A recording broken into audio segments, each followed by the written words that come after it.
Hello friends, welcome to knowledge shower. CLAT 2025 के results आ चुके हैं, पर काउंसलिंग अभी तक शुरू नहीं हुई है because of the court case. और इसी बीच जो एस्पिरेंट्स हैं उनके माइंड में क्वेश्चंस आ रहे हैं कि एक्सपेक्टेड कट ऑफ क्या होने वाली है, मेरी रैंक कितनी है, मुझे क्या एडमिशन मिलेगा एनएलयू में किसी या नहीं मिलेगा, मुझे कौन सा एनएलयू मिल सकता है, या कट ऑफ मार्क्स क्या होगा। ये बहुत सारे क्वेश्चन आ रहे हैं। सो इस वीडियो में हम इन्हीं सब क्वेश्चन का आपको आंसर देने वाले हैं। Hi, I am Shivam Pandey. जिन्होंने भी अभी तक चैनल सब्सक्राइब नहीं किया है तो सबसे पहले नॉलेज शावर को सब्सक्राइब कीजिए। इस पर हम आपको रेगुलर अपडेट्स देते हैं।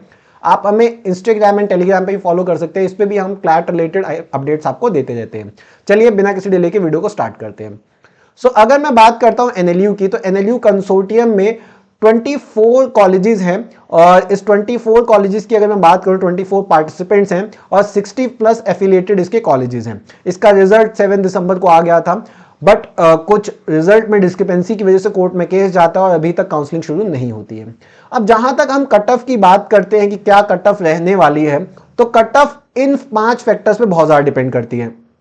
पहली चीज एप्लीकेंट्स कितने हैं, दूसरी चीज डिफिकल्टी लेवल क्या है एग्जाम का, तीसरी चीज सीट्स कितनी अवेलेबल है, रिजर्वेशन क्राइटेरिया क्या है स्टेट वाइज सेंटर वाइज, और एनएलयू आपने कौन सा प्रेफर किया है। ये 5 चीजें बहुत इंपॉर्टेंट हो जाती हैं जब हमें कॉलेज अलॉटमेंट होती है। सीट की अवेलेबिलिटी को लेकर मैंने एक वीडियो बनाई है, लिंक मैंने डिस्क्रिप्शन बॉक्स में दे दिया, आप देख सकते हैं कौन से कॉलेज में कितनी सीट्स अवेलेबल हैं। तो देखिए, अब अगर मैं जनरल कैटेगरी की बात करता हूं, सो मोटा मोटा आप ये देख सकते हैं कितनी कितनी सीट्स अवेलेबल है। बेंगलुरु की अगर मैं बात करूं, एनएलयू बेंगलोर 121 सीट्स हैं, नालसार में 66 सीट्स हैं, वेस्ट बंगाल एनयूजेएस कोलकाता इसमें 73 seats, NLU Bhopal 78, NLU Jodhpur 62, Raipur 91, Gandhinagar 79, Silvassa campus 31, Lucknow 80, RGNLU Patiala 134। ये मैं आपको जनरल की सीट्स बता रहा हूं, ये ओवरऑल सीट्स नहीं है, केवल और केवल जनरल कैंडिडेट्स की सीट है। उसके बाद पटना में 56, कोची, ओडिशा, या आप पॉज करके भी वीडियो देख सकते हैं नंबर ऑफ सीट्स, और इसी हिसाब से बाकी अदर एनएलयूज की आप सीट्स जो हैं वो भी देख सकते हैं कि टोटल कितनी सीट्स हैं। प्रयागराज में 24 सीट्स हैं, ये जनरल की सीट्स हैं। अब इस सीट पे बड़ा डिपेंड करता है कि कट ऑफ क्या रहने वाली है। सो मैं ये जो एनालिसिस कर रहा हूं ये 20, 23, 24 और उसके बाद 25 आपको दिखाऊंगा।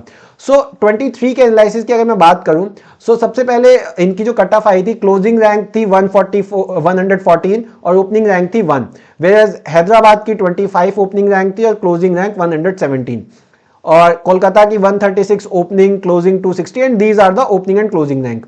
उसके बाद जब हम जाते हैं 2024 में, तो 2024 में जो जनरल कैटेगरी था उसमें भी बेंगलुरु की ओपनिंग रैंक 1 ही थी और क्लोजिंग रैंक 102 थी।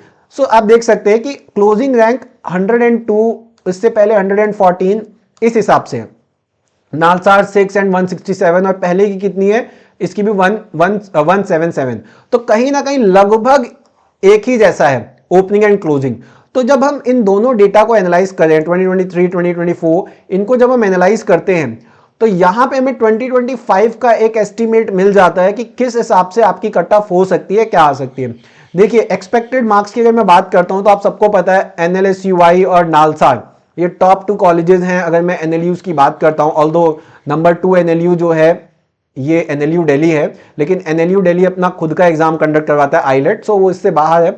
सो इस हिसाब से क्लैट कंसोर्टियम में टॉप 2 तो यही आ जाती है। तो आपके कम से कम 100 मार्क्स आप एक्सपेक्ट कर सकते हैं। देखिए, आपके 99 या 100 मार्क्स हैं तो आप एक्सपेक्ट कर सकते हैं आपको ये 2 कॉलेजेस आराम से मिल सकते हैं। आपकी रैंक जो है यहां पे मैं बात करूंगा 100 के आसपास आपकी रैंक होनी चाहिए। जनरल रैंक अगर मैं बात करूं सो 100 I'll say 110, और इसमें भी I'll say 110। ये एक्सपेक्टेशन है कि आपको ये 2 कॉलेजेस मिल जाएंगे, and these are the expected 250 for Kolkata, ये रैंक मैं आपको बता रहा हूं। Jodhpur 350, 450 for Bhopal, Gandhinagar 600 for Mumbai, 750 for Lucknow, 800 for Raipur, HNLU Raipur, and Orissa के लिए 1200 अगर आपकी रैंक है तो आपको ये आराम से मिल सकता है। अब अगर मैं बात करता हूं ओवरऑल कट ऑफ की, देखिए ये मैंने आपको जनरल कैटेगरी के लिए बताया, लेकिन अगर मैं ओवरऑल बात करता हूं, सो जनरल कैटेगरी की अगर मैं बात करूं तो आपको एनएलएसयूआई बैंगलोर में अगर एडमिशन लेना है तो 100 या उससे अच्छी रैंक होनी चाहिए आपकी, ठीक है। नालसार में अगर आपको लेना है तो 150 के आसपास होनी चाहिए, वेस्ट बंगाल में 250, these are for general. EWS के लिए 500, 550, जेएनएलयू में 1200, और देखिए ये जो है यहाँ पे खाली है क्योंकि स्टेट कोटा मिल जाता है यहाँ पे, ठीक है। So these are the rank. OBC के लिए 950 एंड 110, 23,000 वेस्ट बंगाल में चला जाता है। एससी के लिए तो 3,000 से शुरू हो जाता है एनएलएसयूआई में, यहां तक पहुंच जाता है 3,000 तक, 3,500 तक नालसार में। ऐसे ही एसटी के लिए 6,000 कट ऑफ चली जाती है। तो ये आप पॉज करके देख सकते हैं कि एक्सपेक्टेड कट ऑफ क्या रहने वाली है फॉर दीज इंस्टीट्यूशंस। अब आगे अगर हम बात करते हैं कि अगर टाई हो जाता है तो क्या होता है। देखिए टाई ब्रेकर रूल बता रखा है क्लैट ने, और क्लैट ने फॉर्म निकालते टाइम भी पूरा टाई ब्रेकर बताया था कि जिसके हाईएस्ट मार्क्स होंगे सबसे पहले उसको दिया जाएगा, और हाईएस्ट मार्क्स किसमें, लीगल रीजनिंग में अगर होंगे। साथ के साथ अगर दोनों के मार्क्स भी सेम है, और फिर उसके बाद आता है कैंडिडेट जिसकी एज ज्यादा हो। सो जिसकी एज ज्यादा होगी उसको दिया जाएगा हायर रैंक। सो ये कुछ है, और अगर ये भी सेम होता है, एज भी सेम होती है, तो कंप्यूटराइज्ड लॉट निकाला जाएगा और उस बेसिस पे आपका टाई ब्रेकर किया जाएगा। So these are the expected cut off rates and cut off आप कह सकते हैं। और अगर आपको कोई भी क्वेश्चन हो आप मुझे कमेंट सेक्शन में पूछ सकते हैं। That's all for today, thank you so much for watching.